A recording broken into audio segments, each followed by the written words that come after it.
Bisous, bonjour ma petite bande de zouaves, j'espère que vous allez bien aujourd'hui, c'est Maléfique, on se retrouve pour une nouvelle vidéo, alors une vidéo un peu spéciale. Je suis en noir aujourd'hui, je suis en noir. Non pas parce que je suis en deuil, mais c'est parce que ce que j'ai à vous dire est quand même assez important et est assez, on va dire, grave et frustrant, on va dire, même plus que frustrant. Alors, installez-vous bien, parce que cette vidéo risque d'être un peu longue. Prenez un petit café, un petit sandwich, des bonbons, ce que vous voulez. Et nous sommes partis. Alors, je voulais aujourd'hui vous parler d'un sujet qui me touche à cœur. Alors pourquoi? Parce que ce sujet, aujourd'hui, on va parler de l'handicap, des personnes handicapées, qu'elles soient handicapées mentales ou handicapées physiques, donc handicapées moteurs. Et ce sujet me touche particulièrement, pourquoi? Parce que dans ma famille, j'ai un membre de ma famille qui est handicapé, handicapé mental. Bon, il n'est pas trisomique, il n'est pas autiste, c'est encore une autre maladie. En fait, c'est une maladie rare. C'est en fait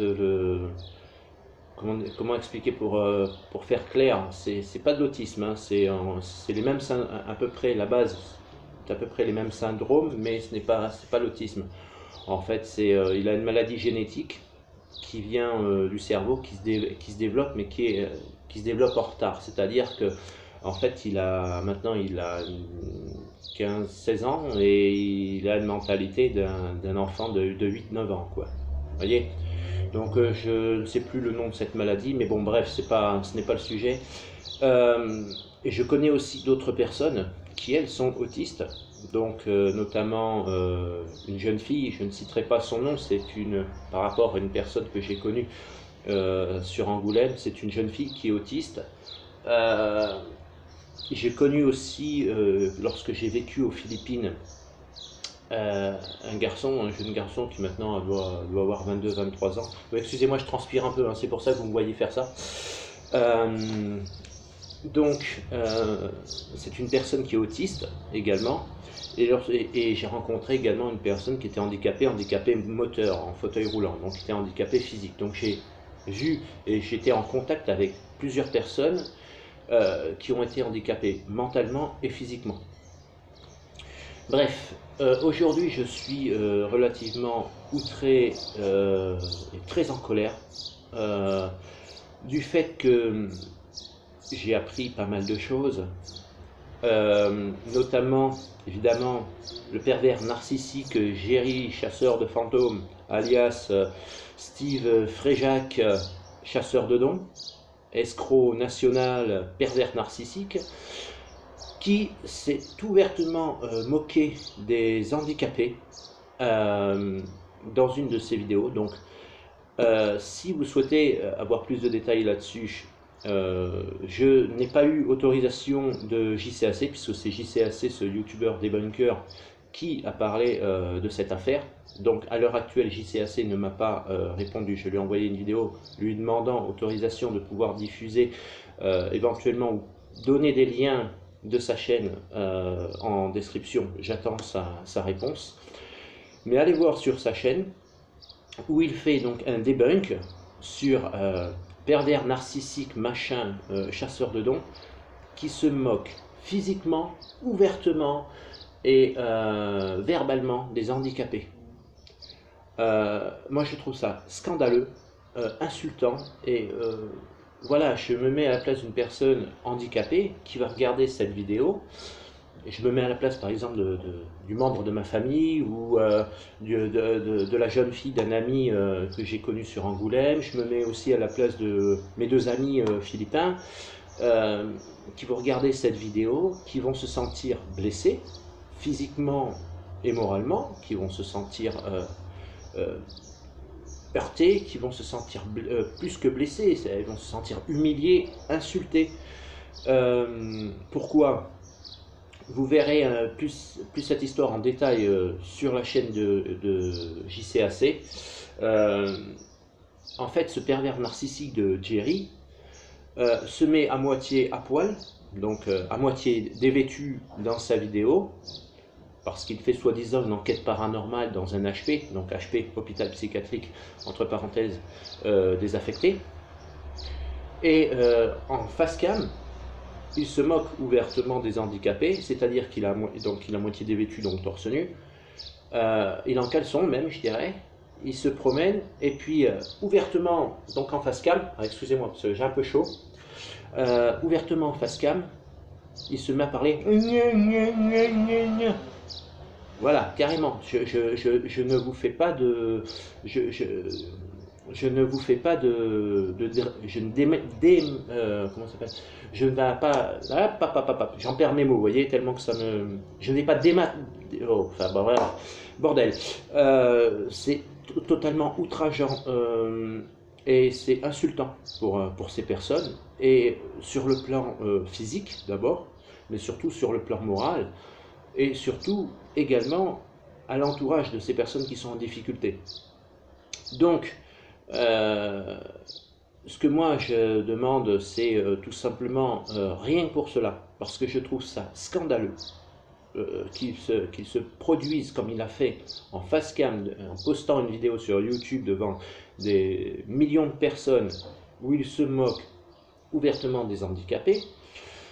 Donc, je ne conçois absolument pas, je maintiens mes mots, je ne conçois absolument pas que l'on se moque ouvertement d'une personne handicapée. Cela peut arriver à n'importe qui d'entre vous, cela peut m'arriver à moi. Aujourd'hui, je suis en bonne santé, je suis sur mes deux pattes et j'ai mes deux bras et je peux bouger, je peux courir, je peux sauter. Demain, je peux traverser la rue, être percuté par une voiture et puis me retrouver tétraplégique à vie. Je peux être comme madame et monsieur tout le monde qui vont travailler ou qui emmènent les enfants à l'école, et du jour au lendemain j'attrape un accident et je me retrouve tétraplégique. Un handicap, ça peut arriver à n'importe qui, à n'importe quand, à chaque seconde qui passe de la vie. J'ai connu une dame lorsque j'ai habité à Angoulême. Non, pardon, excusez-moi, c'est pas Angoulême. Je vais vous faire une petite anecdote, vous allez mieux comprendre. En fait, lorsque j'étais gamin, d'accord, je remonte ça, moi j'avais 6 ans, d'accord. Donc à 6 ans, je suis allé à l'école primaire en région bordelaise, à Villeneuve-d'Ornon, exactement, enfin Belle, Villeneuve-d'Ornon, puis à l'époque, bon bref, on s'en fout, j'étais dans une école primaire, et dans ma classe, il y a une petite fille qui s'appelait Aurélie. Elle était mignonne comme tout. Et puis, donc, on arrive à la rentrée de septembre et tout, septembre, octobre, novembre. Donc, tout va bien. Et puis, arrivé au mois de novembre, donc c'était un petit peu, c'était je crois 10 jours ou 15 jours après les vacances de la Toussaint. Donc, c'était entre les vacances de la Toussaint et les vacances de Noël, si vous voulez. Et puis donc un mardi, je me souviens, un mardi matin, on va à l'école et tout ça, et le lundi, donc la veille, Aurélie, donc cette petite fille était dans notre classe, tout allait bien, et le mardi matin on la voit pas, alors on me dit tiens elle est peut-être malade, bon, des histoires de gamins en fait, mais bon voilà, comme on était plus ou moins copains-copines dans la classe, donc quand il y en a un qui était malade, forcément ça s'inquiétait un petit peu. Et donc c'était le jeudi ou le vendredi matin, je ne sais plus, notre institutrice nous annonce que donc Aurélie a été victime d'un accident de voiture avec ses parents en revenant d'un supermarché, en revenant de faire les courses, et qu'elle était devenue tétraplégique. Et du jour au lendemain, elle s'est retrouvée en fauteuil roulant. Donc lorsqu'elle est revenue, donc elle a passé, bien sûr, elle a eu, ses parents ont financé des séances de rééducation, elle est restée un mois, je crois, un mois et demi à l'hôpital. Enfin bon, c'était un processus parce que en plus elle a été paralysée des deux jambes. Donc dans l'accident, elle a eu la colonne vertébrale qui a été touchée, donc il a fallu faire des injections. Elle était sous morphine. Bon, je me rappelle plus parce que j'étais un gamin de 6 ans à l'époque, donc les termes, voilà, je me rappelle vaguement par rapport à ce que l'institutrice nous avait expliqué. Cette personne-là, donc cette petite fille, est revenue à l'école donc donc après les vacances de Noël, donc le premier de l'an, tout ça. Elle est revenue en février ou mars, je ne sais plus, pour le printemps, quoi. Enfin, ouais, juste avant le printemps ou bon, peu importe. Et on a tous été choqués d'avoir un fauteuil roulant, bien sûr. Mais l'institutrice nous en avait parlé, nous avait préparé, tout ça. Donc ça nous a fait beaucoup de peine. Ça nous a fait... Et comme il ne fallait pas, évidemment, et je trouve que l'institutrice à l'époque a fait quelque chose d'honorable, c'est qu'elle nous a expliqué, avec ses mots à elle, parce que pour expliquer ce genre de choses à des enfants de 6 ans, ce n'est pas toujours évident, mais elle nous avait expliqué que même si on était triste, cela nous touchait beaucoup, il ne fallait pas pleurer devant Aurélie, puisque si tu pleures devant elle, forcément, ça va lui donner encore plus de peine. Donc il fallait être fort, il fallait prendre sur soi et être fort, en clair. Et nous avons organisé dans la classe, donc nous avons organisé une petite cagnotte, entre guillemets. Donc il y a une petite cagnotte financière qui a été faite et qui a été donnée ensuite aux parents qui ont permis de financer une partie des séances de rééducation pour Aurélie. Et nous avons également fait, pour celles et ceux qui voulaient, les élèves qui connaissent Aurélie, peu importe la classe, qu'on soit en CP, CE1, CE2, CM1, CM2, donc dans l'école, le message avait été passé par le directeur. Et nous avons aussi envoyé des mots de soutien, on lui avait fait des lettres d'amour, quoi, enfin des lettres d'amour de gamin, vous savez, hein, des lettres de soutien, on lui avait apporté, et quand on l'a revu évidemment, et on lui a montré, excusez-moi, hein, parce que je transpire un peu, on lui a montré à cette fille que elle n'était pas toute seule dans son malheur, qu'on était là, qu'on était à plusieurs, on était plus fort, qu'elle a laissé toute seule en fait. Hein. Donc voilà pour l'anecdote. Donc c'était bien pour préciser que dans ma vie, j'ai connu des personnes qui ont été handicapées physiques, moteurs, et handicapées mentales. Bref. Donc pour revenir à ce que je disais sur l'autre pervers narcissique, chasseur de dons, hypocrite, menteur, voleur, tricheur et escroc au possible. Donc il a fait une vidéo se moquant ouvertement, physiquement, verbalement, en insultant les handicapés. Mais le pire, c'est que j'ai appris cette histoire il n'y a pas longtemps, enfin, hier ou avant-hier en fait, pour être honnête, hein, puisque j'étais, hier c'était le live donc, de la chaîne des débats, où j'ai appris que cet escroc pervers narcissique avait quand même arnaqué une personne handicapée de plus de 650 €. 650 €. Je ne sais pas si vous vous rendez compte, c'est une personne qui a une cinquantaine d'années, c'est une femme qui est fragile et qui n'a pas beaucoup de revenus hein, par rapport à son handicap, c'est-à-dire qu'elle touche des aides, je crois que c'est l'AAH, je crois que ça s'appelle l'allocation d'adultes handicapés, donc AAH. Bon, mais elle ne touche pas des fortunes colossales tous les mois. Et en fait, si j'ai bien compris le fonctionnement de l'escroquerie, vous en saurez plus si vous allez donc voir sur la chaîne des débats de Guillaume, celle de JCAC et celle des Tontons Flingueurs, parce qu'ils organisaient d'ailleurs une cagnotte une cagnotte de dons pour pouvoir rembourser cette personne. Je ne citerai pas son nom puisque je n'ai pas eu autorisation de la citer. Et je ne parlerai pas vraiment de cette histoire de cagnotte puisque ça c'est plus réservé aux Tontons Flingueurs et à JCAC de vous en parler.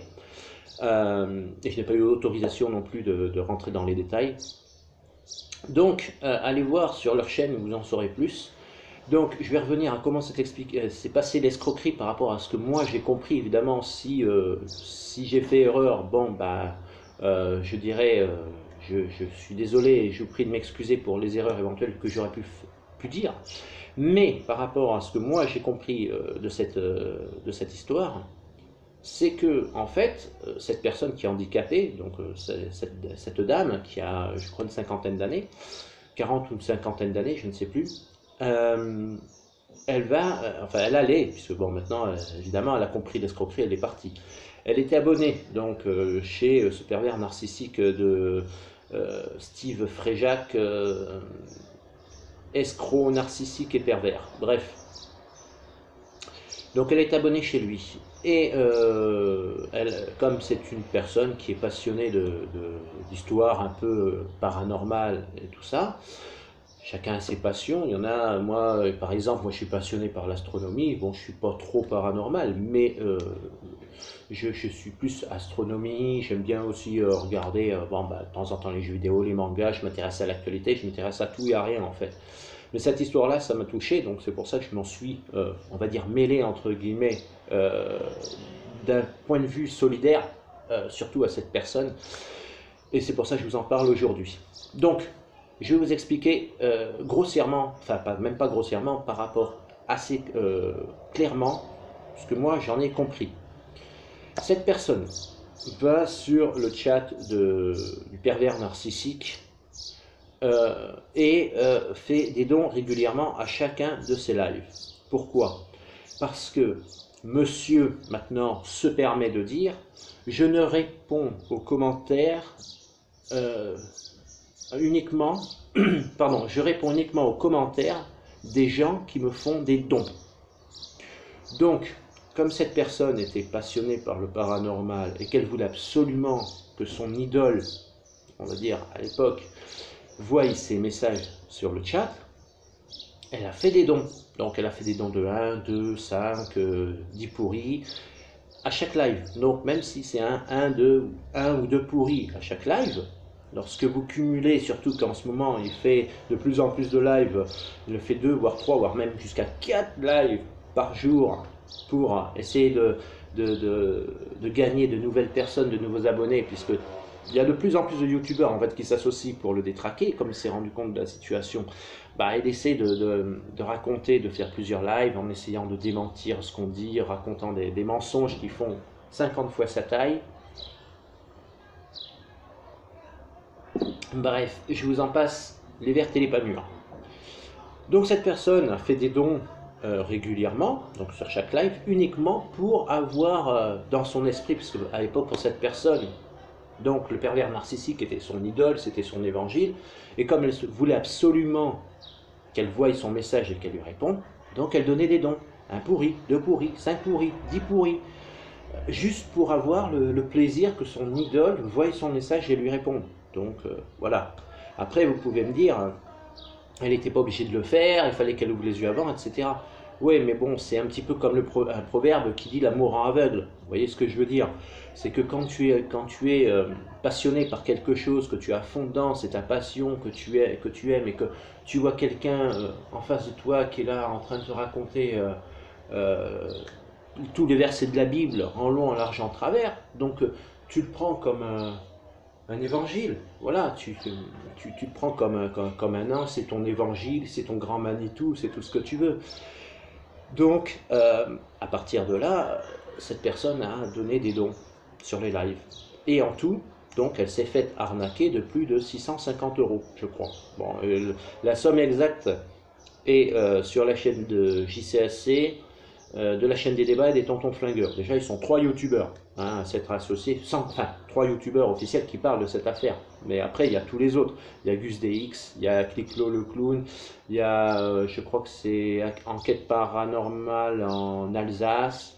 Bon, pour les citer, pour vous donner quelques exemples, en vous disant que tous les youtubeurs ne parlent pas forcément de ce sujet sur leur chaîne, ou ne font pas des vidéos par rapport à cela, mais contribue quand même si c'est d'une façon indirecte, donc indirectement contribue quand même à faire gonfler le groupe et la communauté de personnes pour à la fois leur ouvrir les yeux sur la réelle personnalité de cet escroc narcissique et pervers, et deuxièmement pour faire ouvrir les yeux aux gens en leur expliquant tout ce qu'il fait, les escroqueries, les fakes qu'il fait dans ses vidéos. Bon, qu'il fasse des fakes à la limite c'est pas trop grave, mais c'est surtout que le fait qu'il demande de l'argent aux mineurs, c'est surtout le fait que lorsqu'il fasse des vidéos fake qui mettent je suis sûr et certain qu'il n'y a pas de trucage, etc. Donc c'est du mensonge, c'est de l'abus de confiance et c'est du mensonge tout simplement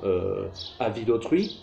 D'accord, c'est parce qu'il y a des gens qui sont comme cette dame handicapée moteur qui croyait trait pour trait, mot pour mot, de A à Z ce que disait Jerry. Heureusement, cette personne a réussi à ouvrir les yeux, donc elle est sortie de l'engrenage, heureusement pour elle. Mais donc c'est simplement pour dire que surtout, ben, je trouve ça, pour revenir donc au sujet principal de base, je trouve ça lamentable et il n'y a pas de mots, je ne trouve même pas les mots pour dire ça, c'est même scandaleux, lamentable et inhumain, parce que pour faire ce genre de choses, il faut être inhumain, il ne faut pas avoir de cœur, pour être aussi irrespectueux envers les personnes, surtout des personnes handicapées. Voilà, je ne comprends pas ce genre de comportement. Bref, voilà ce que j'avais à dire aujourd'hui sur ce sujet. J'espère que cette vidéo vous aura plu. Si c'est le cas, ben, vous mettez des petits pouces bleus, vous vous abonnez à la chaîne, vous appuyez sur la petite clochette de notification. Et surtout, n'hésitez pas à partager cette vidéo, qu'elle soit sur... si vous avez des youtubeurs, que vous êtes fan de youtubeurs et que vous souhaitez partager ma vidéo sur des chaînes d'autres youtubeurs pour leur informer de cette histoire, n'hésitez pas. Partagez surtout ma vidéo sur tous vos réseaux sociaux, à votre chien, votre oncle, votre tante. Profitez-en pendant le confinement, justement, pour pouvoir vous intéresser à des sujets qui sont quand même graves et importants, comme celui-ci. Protégez-vous, protégez vos proches, je vous le dis à chaque vidéo. Sortez protégés, faites comme moi, sortez l'armure, voilà, vous mettez le masque, les gants, les moufles, et surtout plein de bonheur. Je ne peux vous souhaiter que de bonheur et ZDX, soyez heureux bien sûr, et surtout respectez les personnes qui sont handicapées, qu'elles soient mentales ou physiques, parce que n'oubliez pas que malheureusement, je ne vous le souhaite pas, mais malheureusement cela peut vous arriver. Vous n'en êtes pas à l'abri, ni vous, ni moi. Voilà, c'était le petit mot de la fin. Gros bisous, soyez heureux, ZDX, très important, et à très bientôt pour une prochaine vidéo. C'était Maléfique, ciao, à bientôt.